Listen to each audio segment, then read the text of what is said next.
Wahala dey, oh my people. Hey, I hear say the legendary footballer Ronaldinho, this guy go soon land inside prison. Oh. Because say wetin I hear say he no gree pay him girlfriend maintenance fee. And the girlfriend wey they talk about na Priscilla Coho. This girl now come decide say she won't carry this matter go court. This matter, as I hear am, it surprised me. But based on wetin I hear, she and Ronaldinho been there into one relationship. And based on this relationship, I hear say they call her common long marriage. That is, as she and the guy dey, her family don't know Ronaldinho. She self, her people know the guy. Ronaldinho family self no, in friends self no. So if at all, these people know they married, just dating. Now so they call her. But if at all, una two come break up, Ronaldinho supposed pay this girl money. Now wetin come happen for here? If be like say Ronaldinho now come talk say he no do, I be the girl mess up. I don't know as the breakup they happen. But now this girl don't carry this matter go court. Say Ronaldinho don't stop to dey pay him money. Say and if you don't carry him money, give him. In fact, they go seize him property. In fact, he go even land inside it. Hey! Una see our Nigeria girls just dey date for dating sake. This one a business for inside Brazil. Una just say they waste on her own talent. Una know how much they say this girl is supposed to pay her every month. That one at 13,500 euros. Una know how much that will be inside Nigeria. That is 6.2 million every month. Hey, you sure say I no go marry for inside this Brazil? Like this one no be even marry, just date. If the family don't know me, it don't finish. Nigeria end for. We don't turn to common wife and common husband. Hey, this one surprised me. But Mr. Ronaldinho, I beg how you want to cope with this kind of lifestyle? Because me, I don't say you know to they play like that. And where you won't get the money every month, so they pay this guy. Make she they do shakara, she know they work. Make she just sit down for someone, they chop person money. I don't know whoever bring this law, but I beg this kind of law supposed to enter Nigeria. Nigeria, all these side chick and baby mama, their shoulder go rise up. Because the way they go end, girls go just begin date for dating sake. Make relationship just break, they don't say they go earn money. Now what if people go they do? But me, I don't buy this idea. Auntie, you better go sit down for one place, go find work too. Because I don't know why you go to meet person because of money. Say maintenance, I bet waiting at all they maintain for your body. Body will be say another man don't they chop. Make person come go they pay money on top. I beg now so they do. No. So I don't know be a Ronaldinho go carry this girl, go back to court. May they go settle this matter. But based on what I hear, if he no pay that money, in fact, he go turn prison to a new home. All those in cars and everything we get, they go collect time for a hand. I don't know if you want to do this one, but me, I go see the here as the matter go take go. Because this one, it really shocked me. Anyways, my people, now here, I will end up on this matter. Soon I'm going to go on a short break, but before then, you can stay tuned for our next story. I hear say 5 communities inside Bauchi don't come together, begin protest for the Bauchi Jos Highway. And these people, they claim, say, waiting. Say the army barrack where they for Shaudi Wanka for that their side. Say these people won't claim their land and their homes. Say as it be, the Nigerian army where they for that place don't tell them, say, make they pack their load, come off from there. And them they wonder because them they don't there for this land since. Nobody can't tell them, say this property now, army get them all of a sudden. Army don't come there now when they fight, they say they don't give them notice. Say make their pack their things, come off from that place. For my people who never watch this one, we can follow me see. They took over the highway under the sun with placards of different inscriptions, some saying, "We will not relocate from our ancestral homes. We need help." This is where the 5 communities are coming from. They share borders with Shadawanka barracks of the 33 Adladi Brigade Bauchi. According to them, they were asked to relocate from their homes, allegedly because the lands belongs to the Nigerian army. Ya taimake mu ya ceto mu daga hannun Emirate Council na Bauchi da kuma rundunar sojan Najeriya domin suna kokarin mallake mana filayen mu da garuruwan mu su kore mu kuma bayan barak din tazo ta same mu ne anan. Mun je majalisar dokoki takardar mu taji mun kai mu gwamna mun zauna da director na SS mun zauna da commissioner yan sanda to wai da kake kuka. The protest lasted for more than 1 hour. Until the arrival of the Special Advisor on Security to the Bauchi State Governor, retired General Marcus Yake, who pleaded with them to withdraw, promising to report their issue to the Bauchi State Governor. What I met here is that the villagers were complaining, so to say, or protesting, that they should not continue with the fence because they are claiming that they have not given them compensation. They are claiming that the other side they bypass, because the person has money, so they decided to leave his land and then now cut in into their own land to fence. So many complaints. Now wow. So now go just come dey vacate. So if people no come outside come protest now so we go hear so don't go there go destroy the village because they fight for land. But among the people where they fight for land, I can't hear say some people say they claim say even if they won't pursue them come out from the land, may they compensate them. It be like say headache they worry na for brain. Because I go they talk about compensation. This place now on our land. Now on our home be this. So if they pursue on I beg go on I won't carry yourself go. Because some people they know the reason now only the money now they think. Even if they decide to pay on, I bet you the money where they go give you no go even reach for you to take build new house. I be buy new land. So on a better stand on our ground and say, make them live on our land for now. If not, they go just play on our wire. They go just deceive on her. And make we look now, after this whole protest, I hear say these people don't give them 2 weeks. Say if federal government no do something about them, they go show them their true color. And I know all these northerners. Most of them know they hear what.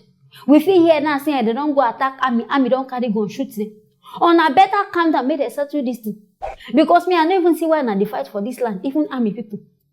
This land they big enough, and I know they use them because they very certain say this whole place na bush. So why be say now of all time na can't decide say I won't carry this land? Waiting at all on I won't do for the land. And on be government people. If anything happen, I they very certain say government fit go find new land give one. So I don't see why now when they drag this one with poor innocent people. Place where be say they don't turn to their life. Now there they live, now they do everything. Now won't come pursue. I beg to go where. To go they live inside the street and be wait. I beg them, make a reason this when I do. And make further government self put mouth for this one where they happen. Anyways, my viewers, now here I go end them on this matter. Soon I go on a short break, but before then, make now stay tuned for our next story. Kasala don burst inside Bayelsa State. I hear say one explosion happened for Nembe local government. Only for these people now to go check and realize say now crude oil now don burst the leak enter their river. And as it be like this don't cause serious pollution for that their land. And say right now as it be, whoever they inhale this crude oil even pour, say it dey very very dangerous to these people health. For my people who never see this one, they can follow me watch. Quite visible is the oil sheen on the bed of the river and creeks as we meander through the saline waterways. And look at this. This is my handkerchief. It's about 3 more minutes to get to the polluted site. And we're told to wear our nose masks because of the strong smell of crude oil. But this is a sign that all is not well here in Nimbi. We cannot proceed beyond 1 kilometer of the traveled spot at Worikuma Kiri.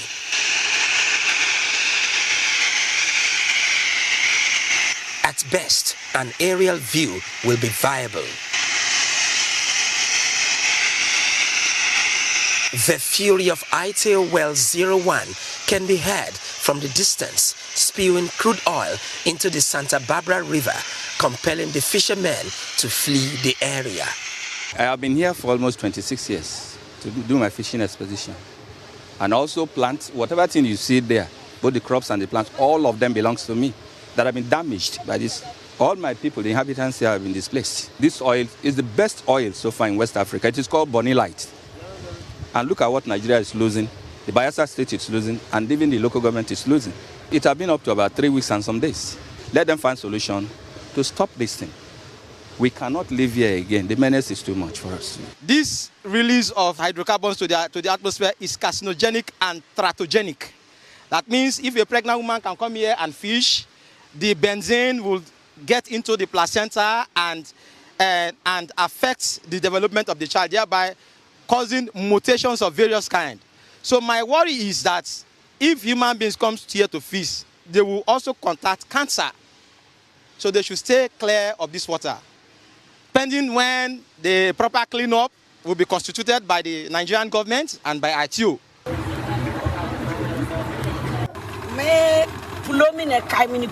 The oil spill has destroyed everything, and we bear the brunt. Our occupation is fishing, but there's nothing to catch anymore. The traps, mangrove forests, even fish ponds are heavily polluted, leaving the fishes dead. We don't know what to do. What the women want is containment to avert an outbreak of fire.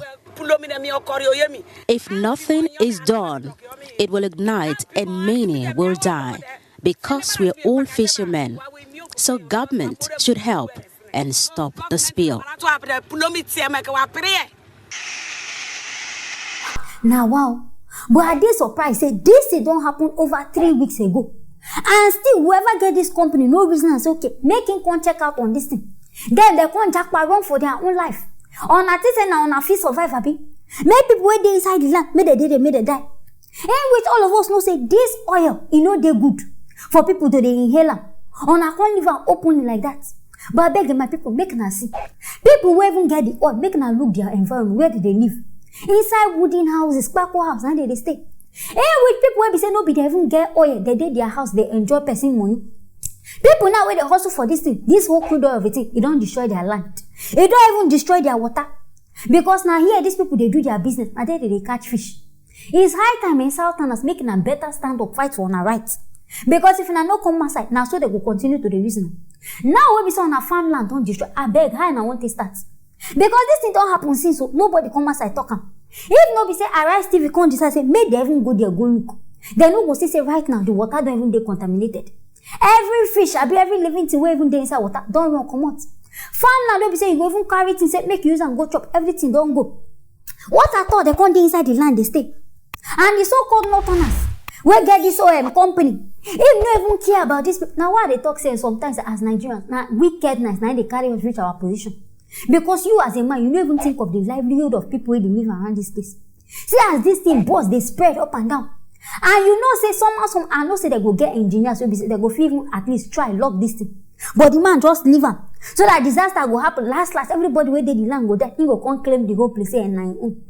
On I see what they happen. But it's high time our federal government find something to do about this one. Mr. Buhari, I know some of they make money out of this crude oil. No, but this one we say they fly up and down from here. You better go look on this matter before it go cause one kind of big disaster. My people, now this one now here, now so make a bring them home. Soon I'm gonna go on a short break, but before then, make a stay tuned for our next story.